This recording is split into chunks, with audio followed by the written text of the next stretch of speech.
Hey, nerdy sports fan here. Week 8 NFL action. We're getting towards the end, and we got Oakland, or Vegas, whatever you want to call them, going to see Houston Texans.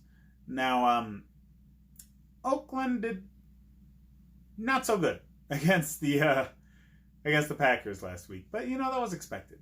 There's a young team, and they're just not quite there yet. They need one more good off season to really build this team into the powerhouse that our man Gruden definitely can create. Okay, one more offseason, you're going to have something, Raiders fans. You really are. They're going in the right direction. You saw what Josh Jacobs was doing, okay, against a defense that's definitely keying in on him. He broke some really good runs. I mean, I saw him against the Packers, and he popped off the screen to me multiple times when I was watching highlights of that game, because he just found ways to turn what should be nothing plays into deep, like 10, 15-yard runs. Guy's damn good. And, I mean, first-round running backs don't pan out usually. This one definitely is. So, I would say you got something there, and I hope that you figure out the rest of the team so you can watch him really bloom and take advantage of his youth with some deep playoff runs in the coming years. But not right now. Okay, Houston's a much better team, and they're coming off a tough loss. Okay, they played a division rival, and they got punched. So they're going to be angry. And how angry can the Raiders be coming off of a game against the Packers where everybody's expecting them to lose? For both talent and motivation, I think the Texans have this one. I think the defense is going to put up numbers. So you need to start Houston's defense in this game. So, especially if you got a bye week issue, or if maybe you have the Bears defense. And yeah, at this point, they're going down in value. And I think teams like Houston in matchup favorable weeks are going to be started over teams like Chicago.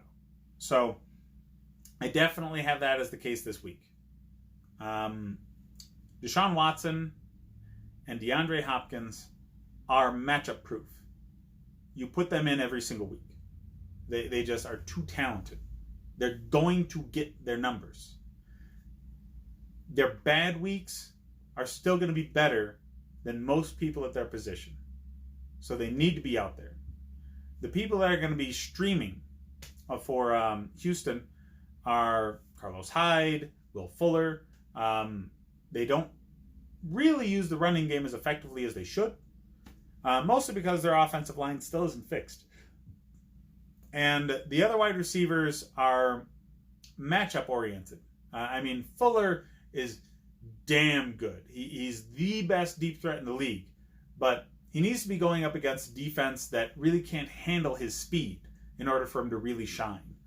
And I think he has that here. So I think Will Fuller has a damn good game as well. Kiki Kuti, they really use in more gadgety sort of situations. They keep him around the offense, and they give him what they can. But he's picking up the scraps from the other guys. Okay? The show is definitely Hopkins and Fuller. So this week, Kuti is like a bye week, emergency option start, or flex play at best. Carlos Hyde is probably also in the flex play range. There's better running backs to play outside of Houston. Jacobs needs to be in your lineup because he's really the only weapon that they have in Oakland that's going to be effective against this defense in Houston. Waller is still the number one target in this offense. They don't go deep really at all. So, that being said, Waller is not exactly the best tight end in the league. There's other tight ends that are better starts than him. So because he's the number one target, you're damn sure you're not starting any of the wide receivers. And definitely don't start Derek Carr. He shouldn't even be on your roster. He just is better quarterback options. So, obviously, I think Houston's going to win. I think they're going to win easily. The line is them by 7. I got them by 10. I bet Houston all day. It's not going to be a pretty day for Raiders fans. It's going to be a game where you get back on the horse for Texans fans. Hit up the rest of my videos for more fantasy advice. Hit up the Nerdy Sports Fan Weekly for more recent sports world news.